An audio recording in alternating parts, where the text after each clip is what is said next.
자, 안녕하세요. 2학년 세계사 시간입니다.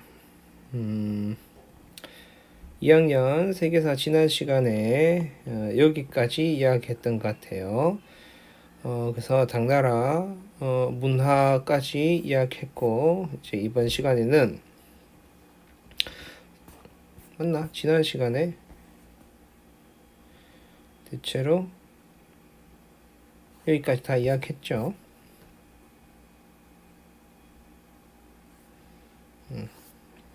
제 수당시대에 발전한 동아시아 문화권이라는 것을 봅시다. 자, 여기서 우리가 제일 먼저 눈에 띄어야 되는 건 동아시아 문화권이라는 겁니다. 동아시아 문화권이라는 건 무슨 뜻이죠? 바로 그러니까 동아시아 문화권이라는 건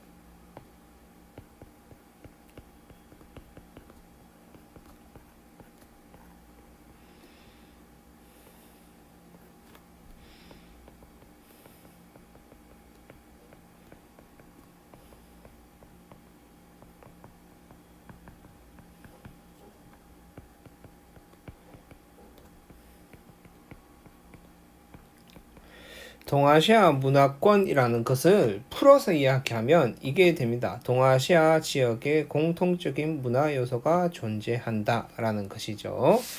그러면 이게 뭐냐라고 한다면 여러분들 동아시아 지역에 있는 나라들, 동아시아 지역에 있는 나라들이 어떤 나라들 있죠? 중국, 몽골, 한국, 북한, 일본, 베트남 등이 있습니다. 자, 이들 나라에 공통적인 문화 요소가 존재합니까? 안 합니까? 존재하죠. 어떤 것이 존재하죠? 한문을 모두 다 씁니다. 지금은 우리나라에도 여러분들 세대에는 한문을 많이 안 써서 그렇지만 선생님 아버지 세대만 해도 아버지가 일본어를 하나도 할 줄 모르는데 부산에서 일본인을 만났을 때 서로 한자로 필담을 가능했었다. 즉 한문을 서로 공유하고 있다. 그 일본의 지하철역이나 중국이나 우리나라 지하철역에 가보면 전부 다 지하철역 이름이 한자로 다 표현되어 있죠. 그런 것들 같은 겁니다. 또 하나, 또 유교. 모두 다 유교 문화권을 가지고 있죠. 유교 문화라는 것은 뭐죠? 효, 예의, 뭐 이런 것들을 강조하는 겁니다. 그래서 이런 유교 문화권 속에 다 포함되어 있고, 그 다음에 또 뭐가 있습니까? 불교. 불교도 모두 다 많이 확산되어 있죠.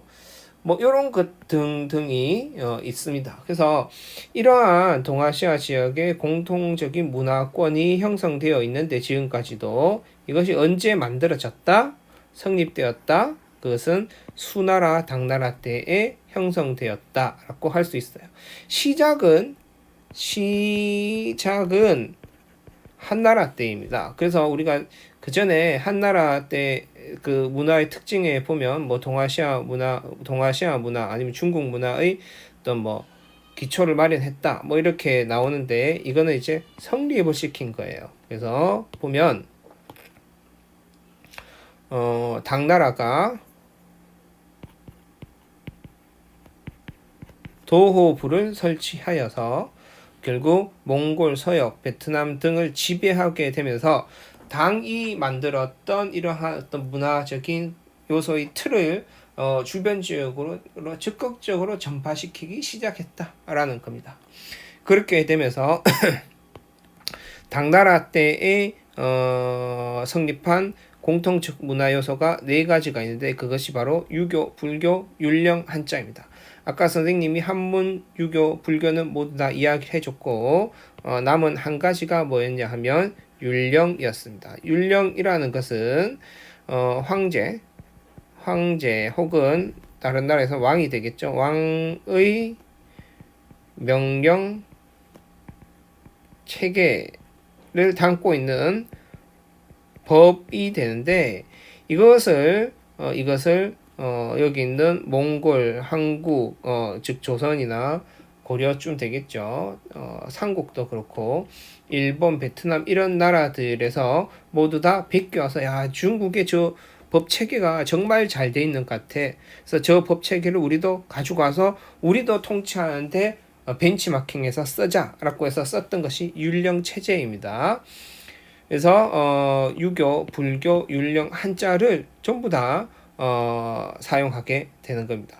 근데 이것이 유교 그 전부터 전파되기 시작했어요. 불교 역시 그 전부터 전파되기 시작하고 한자도 그 전부터 전파되기 시작했는데 율령이라는 것이 당나라 때 완성되는 것이죠. 그래서 당나라 때 전파되기 시작해요. 그래서 특히 뭐 유교, 불교, 한자도 전파되기 시작하다가 당나라 때 즉 중국에서 이러한 체계가 거의 완벽하게 완성되다시피 하고 나니까 다른 지역에서는 이제 이것을 세트로 하나의 세트로 쫙 묶어서 전파되기 시작한다라는 겁니다.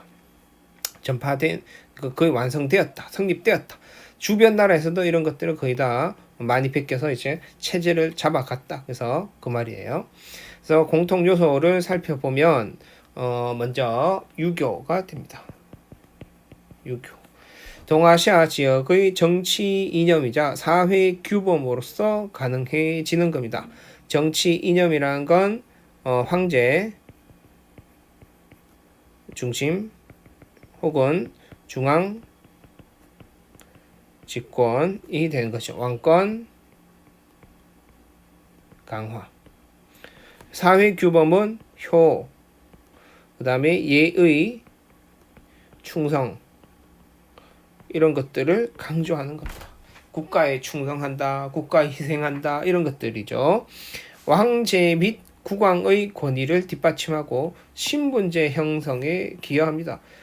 즉 왕과 백성의 신분을 확실하게 해놓기 위해서는 신하와 백성의 신분도 구분해야 될 것이며 어른과 어린 놈들의 신분, 부모와 자식의 신분, 그 다음에 이렇게 이분법적으로 쫙 갈라놓는 연장선에서 남자와 여자, 양반과 평민, 양빈과 노비 이런 식으로 이 세상의 사람들이 머릿속을 전부 다 이분법적으로 쫙 틀을 갖춰서 맞춰 놓아야지 이 모든 것들이 편해집니다. 그러기 위해서는 신분제가 반드시 필요한 것이죠. 그래서 이런 것들을 유교가 은근히 많이 강조하고 있었다라는 겁니다. 그 다음에 불교는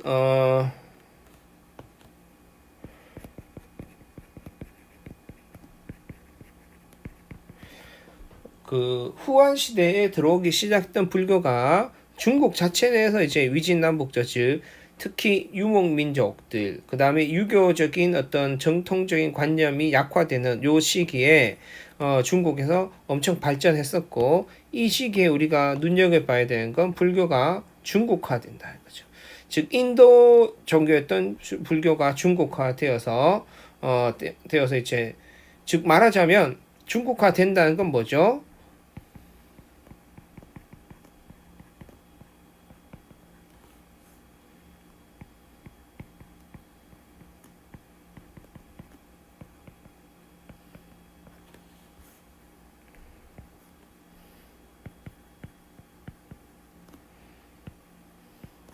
동아시아에서 수용하기 좋게 변경되었다라는 걸 뜻합니다. 그래서 이렇게 변경되면서 주변 지역으로 각지에 전파가 되죠.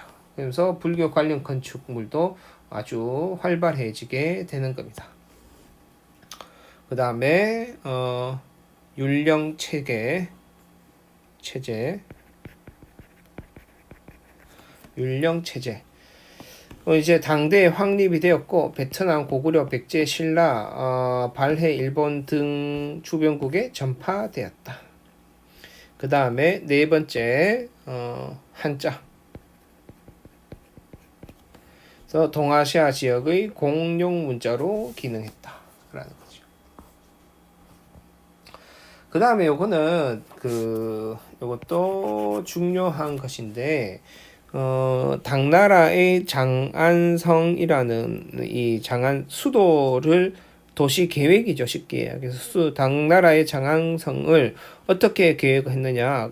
넓게 이렇게 사각형 모양으로 성을 쫙 치고 그 아래 도시를 반틈으로 가릅니다.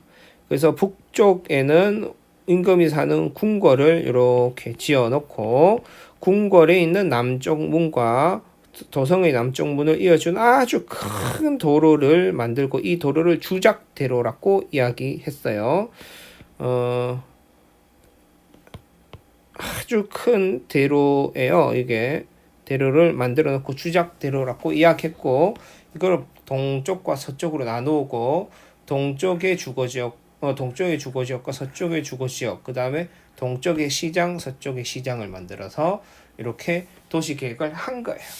이거를 발해에서 베껴와서 비슷하게 만들었죠. 네모나게 만든 다음에 궁궐을 북쪽 중앙에 두고 여기서 이렇게까지는 안 이어지지만 주작대로라는 이름 명칭이 주작대로였어요. 명칭으로 놔두고 이 서쪽과 동쪽으로 나누어서 도시계획을 했다.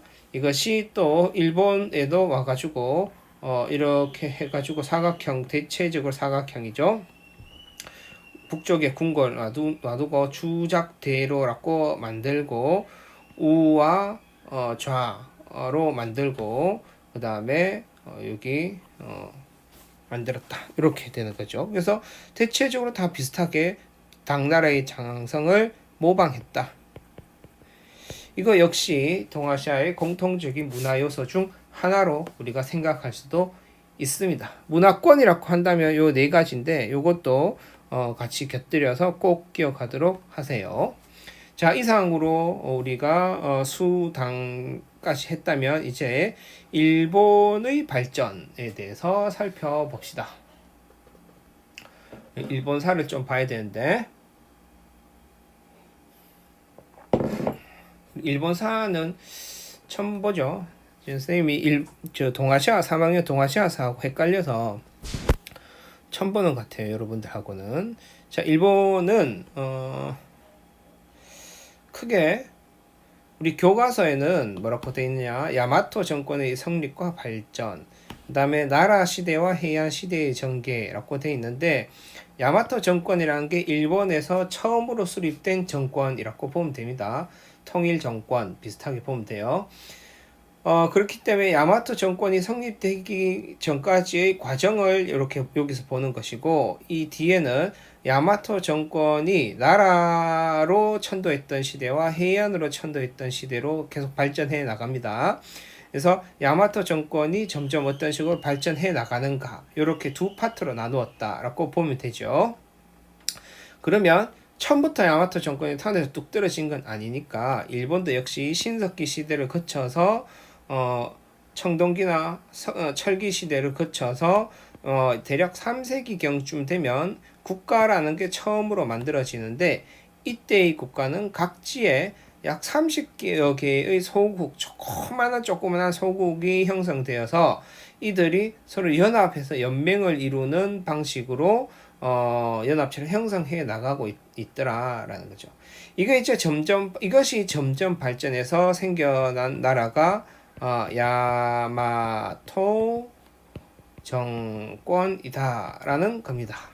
자, 그러면 살펴봅시다. 일본의 신석기 문화를 우리는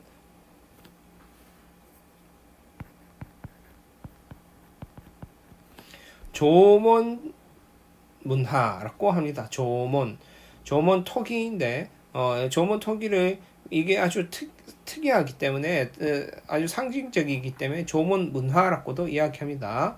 여기서 이야기한 이 조몬은 뭐냐? 새끼줄을 이야기합니다. 자, 계속 설명하겠습니다. 일본의 신석기 문화는 조몬 토기로 대표되는 조몬 문화라고도 합니다.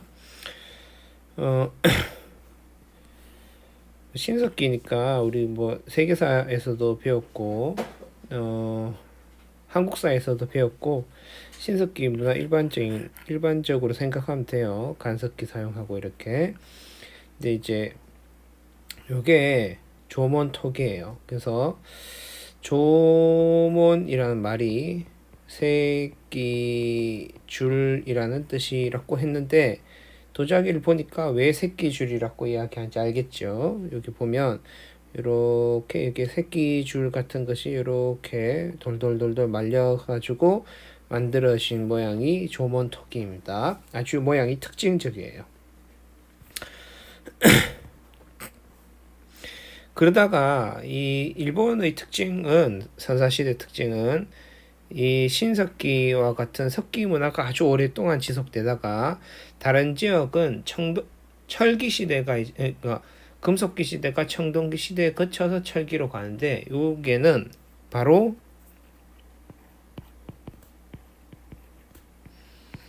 야요이 시대라고 해서 기원전 3세기경부터 되는데 요거 청동기와 철기가 함께 전파됩니다. 대륙은 중국이고 한반도에서 전파가 되는데 이게 청동기하고 철기가 함께 전파되어서 보통은 청동기 거쳐서 철기가 하는데 이 일본은 한꺼번에 석기시대에서 갑자기 청동기 철기가 한꺼번에 전파되었다. 그 다음에 벼동사도 이때 전파되었다. 그래서 야요이 시대. 그러다가 이제 3세기경에 이제 3세기경부터 청동기하고 철기가 같이 사용되니까 이때부터 이제 계급이 형성되고 맹독같이 국가 부족이 형성되고 부족들끼리 이렇게 연합체가 형성되는 겁니다.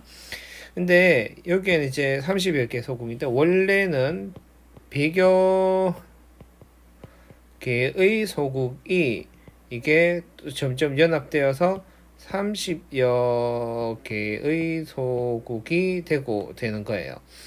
이게 조금 이해를 위해서 이야기하자면 자 여기를 봅시다. 여기 보면 대략적으로 초창기 일본의 나라가 세워진 영역이라는 것은 한 이 정도쯤 되는 영역이에요. 이 정도. 이 정도의 영역이라는 것은 이 정도의 영역에 몇 개의 소국, 처음에는 100개의 소국에서 30개로 되는 거죠. 근데 이 면적이라는 게 얼마나냐 하면 우리 한반도로 치면 한반도의 영역과 비교하면 상당히 작다는 걸 알 수 있습니다. 여기 왜냐하면 요 사이는 바다도 있으니까. 그래서 여기에 100개니까 아주 작게 100개의 부족들이 영역을 가지고 있다가 이게 점점 부족 통합을 통해서 대략 30개인데 그 30개도 그다지 그렇게 큰 거는 아니라는 걸 대충 우리가 예상할 수 있겠죠. 그래서 아직까지는 그렇게 국가 형성이 활발하게 이루어지는 것은 아니다. 그래서 그렇지만 30개의 소국이 만들어지고 이것은 연합체니까 대체적으로 연맹 왕국의 특징들을 가지고 있겠구나. 그러면 여러분들 연맹 왕국의 특징이라는 것은 무엇이냐 하면 왕권은 약하고 기존 부족장의 권한이 매우 강했었다 라는 거. 그렇지만 그 30개 소국 중에서도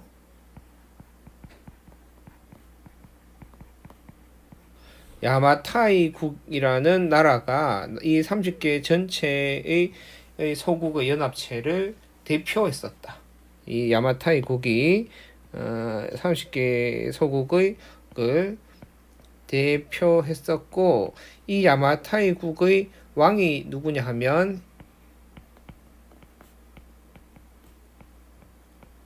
히미코 여왕이었어요. 그래서 이 히미코 여왕이라는 사람은 뭐 가야 출신이라는 설도 있는데 어쨌든 이 히미코 여왕이 중국에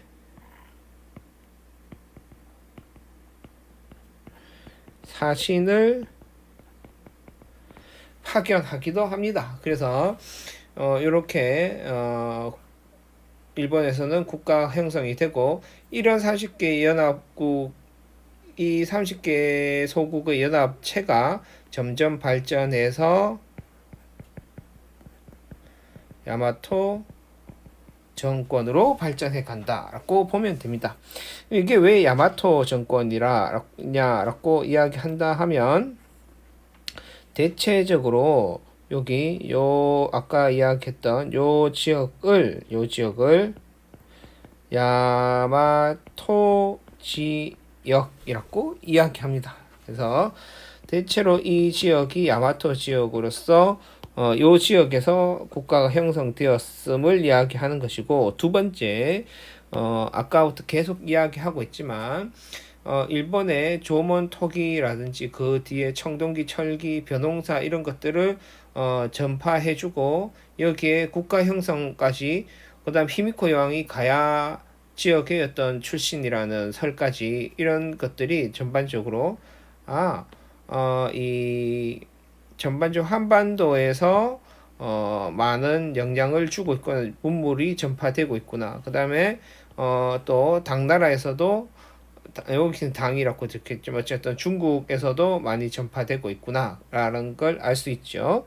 그래서 이 전파되는 루트나 경로를 봤을 때는 일본 전체 지역 내에서는 요 전파를 문물을 수용하기 가장 가까운 지역이 이 지역입니다. 이 지역을 야마토 지역이라고 하기도 하고, 혹은 규슈 지역이라고 이야기할 수도 있겠습니다. 그래서 이렇게 요 지역에서 나라가 형성되었다. 참고로 일본을 열도라고 하죠. 일본 열도. 열도라는 건 섬이 여러 개 많다 이 말입니다. 일본에는 아주 작은 섬까지, 우리나라 독도 같은 섬까지 다 포함하면 대략 1000개 가까이 된다고 언뜻 본 것 같아요.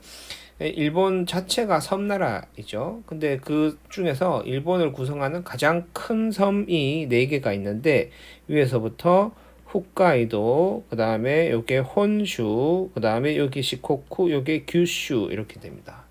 그래서 이렇게 4개의 섬으로 구성되어 있고, 우리가 아까 봤던 이제 규슈 지역이라고 하면 대체적으로 이 정도고, 그 다음에 야마토 지역이라 하면 대체로 한 이 정도쯤 된다라고 보면 될 것 같아요.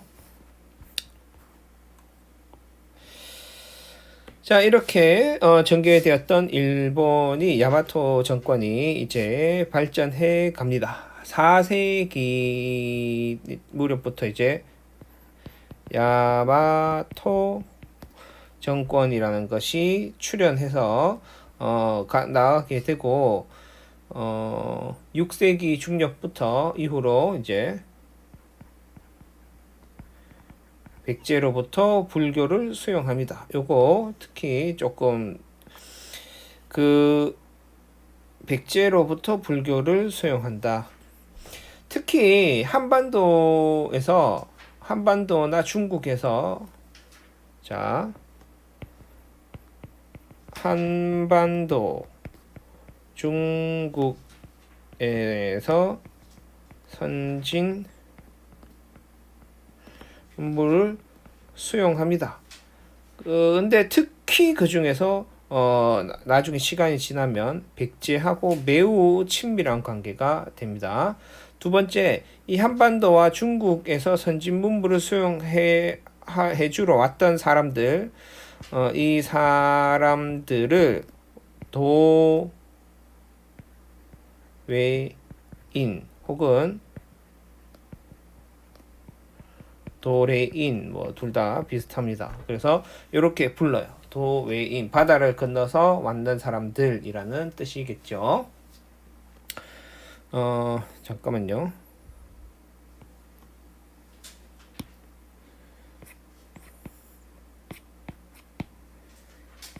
그래도 교과서상에 있는 정확한 용어를 살펴봅시다.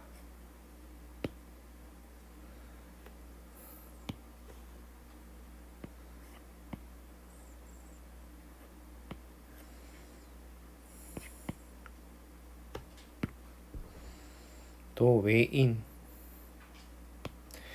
도레인이라기보다는 우리 교과서에는 도웨인 그 전반적으로 이렇게 더 많이 사용한다라고 생각하면 돼요. 도웨인이라고 외우세요. 그냥 그렇게 되고 아까 이야기했다시피 이 야마토 정권은 부족 연합체의 성격을 가지고 있기 때문에 여기 한 개 더 적자면 왕권이 약했었고 부족장은 이들은 지방 세력 즉 호족을 이야기하기에 부족장의 세력이 강했었다. 그 중에서도 특히 이제 강했던 세력이 누구냐 하면 소가시라는 지방 세력이 매우 강했어요. 그래서 그랬었는데 이제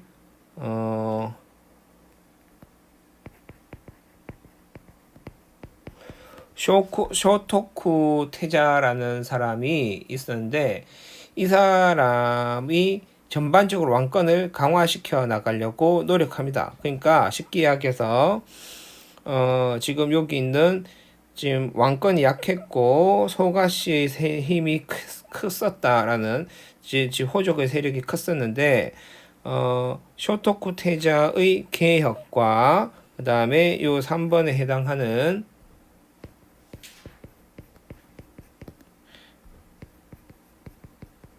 다이카 개신이라는 것을 거쳐가면서 왕권이 어느 정도 강화되어 간다. 중앙집권학 체제가 강화되어 간다라고 보면 되겠습니다.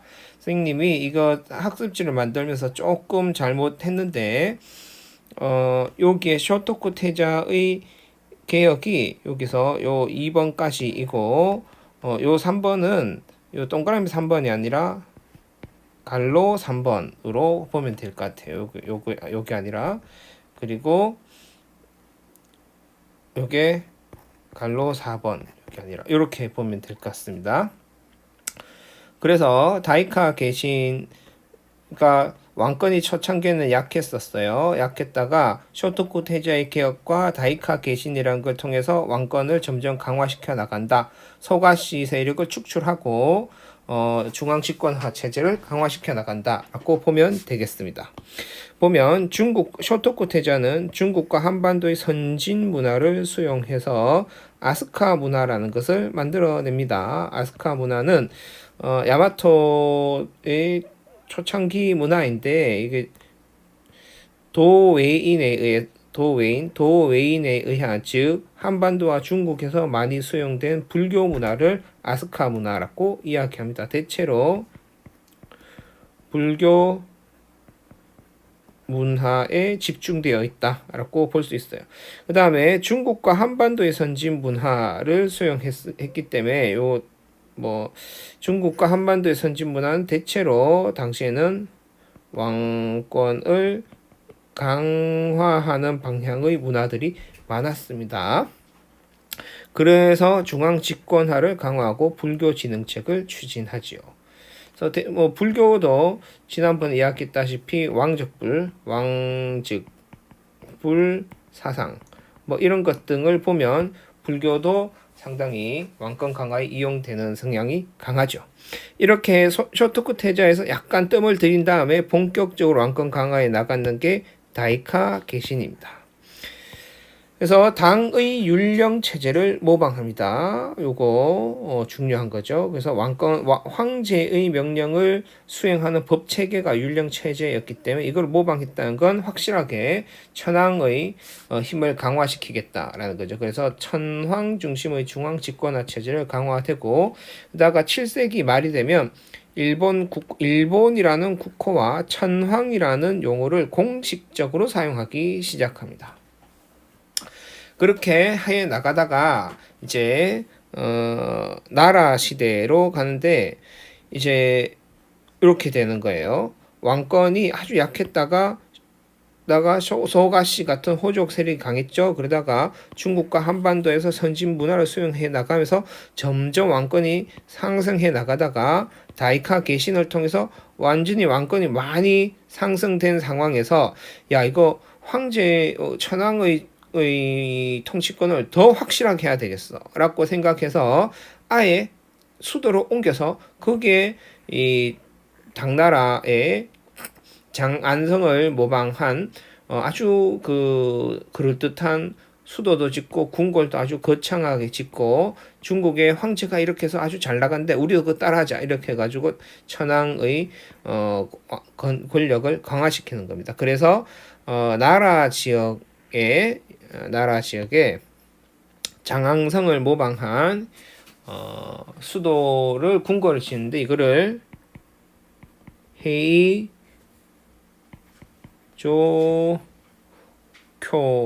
이야기합니다. 헤이조교. 그래서 헤이조교고 평성경이라고도 불러요. 평성경 혹은 이 헤이조교라는 이 궁궐이 있던 지역이 어디다? 이 지역이 나라 지역이다. 나라라는 건 여러분들 대구 지역, 청도 지역 그 말하고 똑같아요. 그 지역이 나라라는 지명이고 그 지명에 헤이조교라는 이름의 궁궐을 지었다라는 것이고 이 헤이조교라는 궁궐은 장안성을 모방했다라는 겁니다. 그리고 이렇게 궁궐을 짓고 천도를 했던 것은 다름 아닌 그 목적은 중앙 집권화 강화, 천황 중심의 집권 체제를 강화시키기 위해서였습니다. 그리고 이 시기에 되면 이제 나라가 어느 정도 천황 중심으로 되고 중앙 집권화가 되고 왕권도 확립되고 발전되고 이러니까 이제 역사서를 만들기 시작합니다. 그래서 고사기, 일본사기, 만년집 등의 일본의 역사서를 편찬하기 시작하고 계속해서 견신라사와 견당사를 파견해서 불교 문화를 계속 수용합니다. 여러분들 이것도 좀 염두해 둬야 되는 것은 뭐냐 하면 이 시기에는 백제로부터 불교를 수용하죠. 근데 이 7세기 그러니까 8세기에는 삼국 통일이 됐잖아요. 그래서 삼국 통일이 됐기 때문에 백제가 없습니다. 그래서 다시 통일된 신라와 당나라한테 이렇게 사신을 파견해서 문물을 수용하고 있는 모습이다라고 보면 되겠습니다. 그러다가 이제 헤이안 시대로 가게 됩니다. 이 헤이안 시대는 뭐냐 하면 이 나라 시대 후기로 가면 나라 시대 참고로 나라 시대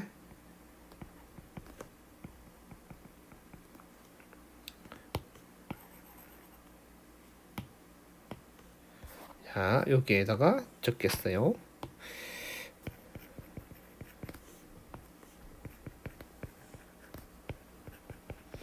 후기에 가면 초창기에는 나라 시대가라는 것이 이렇게 황천왕권을 놓고 보면 이미 어느 정도 높아진 상태에서 더 강화하려고 왔지만 어느 정도 후기로 가면 이렇게 떨어지기 시작합니다. 이게 나라 시기고 이게 천황권이라고 한다면 이 나라 시기 초창기부터 시작 어느 정도 천황권이 높아진 상태에서 그걸 더 확립하려고 왔다면 정점을 찍고 후기로 가면 떨어지면서 요 시기에 지방의 호족의 힘이 강화되고 이 지방 호족들이 대토지를 소유합니다.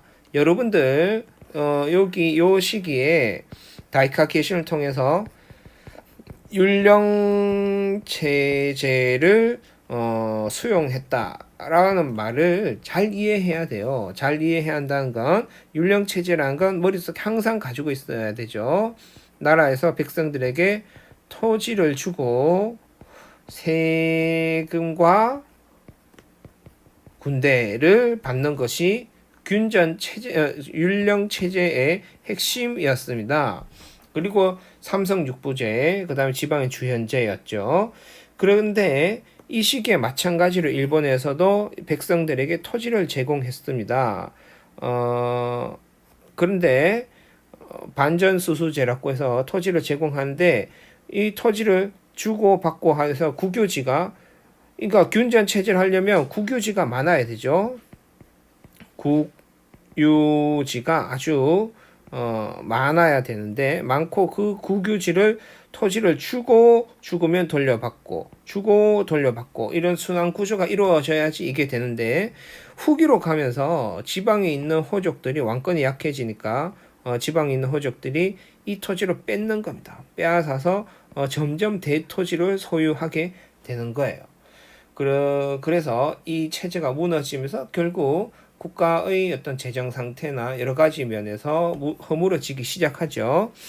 이 해안, 이런 분위기 속에서 해안으로 왜 천도했느냐? 요거는 분위기 반전을 위해서 갔어요. 즉 말하자면 왕권이 점점 약화되고 지방 호족이 점점 강해지는 이 분위기 속에서, 야, 다시 한번 우리가 나라 시대 때 나라에, 즉 헤이쇼키를 처음 세웠을 때처럼 뭔가 황제권을, 천황권을 강화시키면서 분위기를 한번 바꿔보자, 천황 중심으로. 그래서 갔던 것이 해이안이라는 곳으로 천도를 한 거였어요. 여러분들, 이 해이안은 여러분들이 몇 번 들어봤을 법한, 즉 해이안교는 교토를 이야기합니다. 교토 지역을 이야기해요. 교토라는 도시에 해이안교라는 궁궐을 지어요. 이 해이안교는 평안경이라는, 한자로 평안경이고 궁궐 이름이 해이안교죠. 그리고 지역은 도쿄 지역입니다. 이쪽을 천도하고 하는데, 이때의 특징이 뭐냐? 아까 이야기했다시피 천황권이 많이 약화된 상태였고, 귀족과 호족이 대토지를 소유하는데, 여러분들 이때의 대토지를 장원이라고 합니다. 이 장원은 그 중국사에서도 나왔다시피 이거는 대토지예요. 대토지인데, 이 대토지가 어느 정도, 뭐 청도 지역이 한 사람 거 이 정도의 아주 어마어마한 토지를 대토지라고 합니다. 이 대토지고, 이 장원이라는 건 쉽게 이야기해서 요거는 약간 아주 심화된 거이고, 이렇게 완전 일반화하긴 힘들지만, 대토지라는 건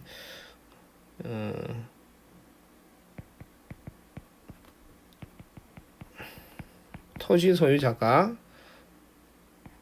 세금을 내지 않아요. 불법적인, 합법적인, 어쨌든 내지 않습니다. 이거는 일단 대체적으로 불법이죠.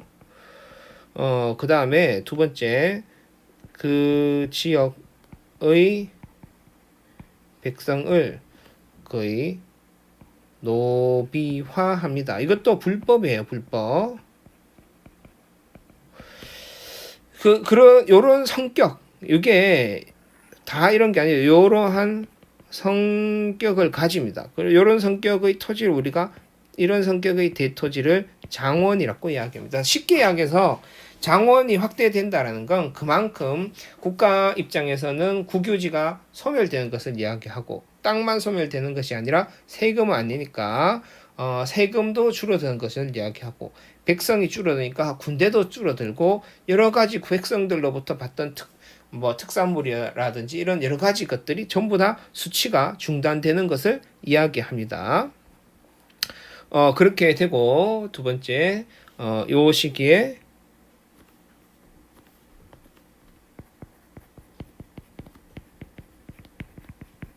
무사 계급이 성장합니다. 그래서 국왕 중심의 정치 체제가 동료되고, 그러니까 더 황제권이, 천황권이 더 높아질 것을 목적으로 해양교로 천도를 했지만, 상황은 점점 나빠져가지고 국왕 중심의 정치 체제가 동료되고, 귀족들과 호족들이 무사를 고용하면서 점차 독자 세력으로 형성해 나가는, 가면 갈수록 상황이 악화되는 이런 상황이 된다라는 거죠. 그래서 조금 더 설명을 하자면, 요 지도 좀 이따 보고, 자, 요렇게 돼요. 예를 들어서 일본 지역에 이게 예를 드는 겁니다. 이게 일본 영토다라고 치면 이전에는 어땠었느냐? 이전에는 물론 그 전에도 사유지가 있죠. 일본 그 대호족들이나 귀족들이 가지는 사유지는 이렇게 이만큼 있습니다. 그렇지만 대부분은 국유지죠. 이게 모두 다 쉽게 얘기해서 이 모두 다 이거는 국유지예요. 이것만 사유지예요. 이게 한 사람, 두 사람 이렇게 되는 거니까 이거 엄청난 토지지만 이 엄청난 토지를 백성들에게 나누어줘서 또 돌려받고 또 제공해주고 돌려받고 또 제공해줘서 이 많은 영토에서 세금을 받고 군대를 운영하니까 나라가 유지가 되고 왕권이 강화되는 겁니다. 그런데 시간이 점점 지나면서 대토지 소유, 즉 장원이 형성된다라는 건 이들의 토지가 점점 이렇게 많아지는 걸 이야기합니다. 그러면 시간이 지나면서 이렇게 점점 많아진다. 그러면 여러분들 나라의 세금이 점점 줄어드니까 이 국유지의 숫자가 줄어들잖아요. 아직도 여기에서는 토지를 주고 받으면서 그 균전 체제라는 것이 운영되는 겁니다. 그러면 여기에 사는 사람들만 세금을 내는 거예요. 그러면 자 봅시다. 이 지역에 있는 사람들이 세금은 점점 높아졌을까요? 낮아졌을까요? 국가의 자금이 줄어들기 때문에 세금이 이 지역에 잘 들으셔야 됩니다. 이 지역에 세금이 점점 올라가는 거예요. 날이 가면 갈수록 올라가는 거예요. 왜? 나라에서는 세금 여기서밖에 못 얻으니까 이 장원들은 세금을 안 낸단 말이에요. 불법적으로 이 힘이 너무 세가지고 국가에서 세금 받으러 가면 그 받으러 가는 관리 죽여버리고 아니면 막 세금 자꾸 내려고 하면 반란 일으키려 하고 이러니까 국가에서 도저히 손을 못 쓰는 거예요. 그러면 이 지역에 살던 사람들은 자 보세요. 여기에 딱 사람이 사는 거예요. 여기에 여러분이 여기 산다. 그러면 여기 세금을 많이 내. 엄청 많이 내. 근데 여기에 사는 아무개는 비록 신부는 노비 같은 처지로 불법적으로 국가의 보호를 못 받지만 여기는 땅을 농사지어서 요 땅 주인한테만 조금 내면 세금은 안 내는 거예요. 이거 주는 돈이 이 세금 내는 것보다 적었다. 그러면 여러분들 여기에 자기 땅을 가지고 있는 농민이라면 어떻게 하겠습니까? 계속 세금을 낼까요? 그렇지 않죠. 세금을 피하기 위해서 여기 있는 농민이 자발적으로 여기 있는 땅 주인한테 가서 내 땅 이렇게 줄 테니까 나 세금 안 내게 보호해 주세요. 이렇게 되는 겁니다. 이러한 방식으로 계속 이들의 장원이 점점 늘어나는 거죠. 점점 늘어나면 자 이렇게 되는 겁니다. 이 땅을 줄 테니까 나를 보호해 주세요 라고 하고 여기 있는 그런 식으로 점점 늘어나면 국가에서는 얘들을 점점 더 압박할 거 아닙니까? 압박하고 또 장원이 점점 늘어나면 이들끼리도 서로 갈등이 생길 거 아닙니까? 그러면 여기 있는 장원의 영주가 야 너 내가 땅 주는 것뿐만 아니라 너 다 보호해 줄 테니까 너희는 나한테 충성을 맹세라. 그리고 이쪽하고 전쟁하면 너희가 군인이 되어 가지고 나의 군대가 되어라. 라고 이야기하는 겁니다. 요렇게 되면서 이러한 원래의 평민이었던 농민이었던 사람들이 뭐가 된다? 무사가 된다. 이 무사라는 건 정식 국가의 군인이 아닙니다. 군인이 아니라 일반 농민이었는데 즉 뭐 자의적으로 무장한 세력 정도 되겠죠. 그래서 이 무사가 돼서 영주에게 충성하는 이러한 사람들이 되는 겁니다. 이렇게 되면서 무사단이 되는 거예요. 결국에는 이들 무사 집단들이 점점 많아지. 요 장원 안에서도 요 무사 집단이 생기면서 나중에 어떻게 되느냐 하면 이 무사 집단들끼리 이제 또 쌓아가지고 연맹이 되거나 또 싸우거나 해서 점점 커지는 무사 집단이 커지는 거예요. 그러니까 이 무사 집단이 여기 있는 영주를 마음에 안 들면 죽여버리고 이 지역을 차지하는 거죠. 또 이 지역을 차지하고 이 지역을 차지하고 쉽게 하게서 저 좋은 표현 아닌데 기르던 개한테 물린다. 뭐 이런 식의 당시에도 표현이 있었습니다. 그래서 보면 여기 보세요. 국왕 중심의 정치체 독려하면서 귀족과 호족들이 귀족과 호족들이 장원을 경영하게 되고 이 장원을 경영하는 과정에서 무사를 고용하게 되고 이 무사가 점차 독자 세력으로 성장해 나가면서 결국 이들 호족 귀족을 물리치고 이들이 나중에는 정치 권력을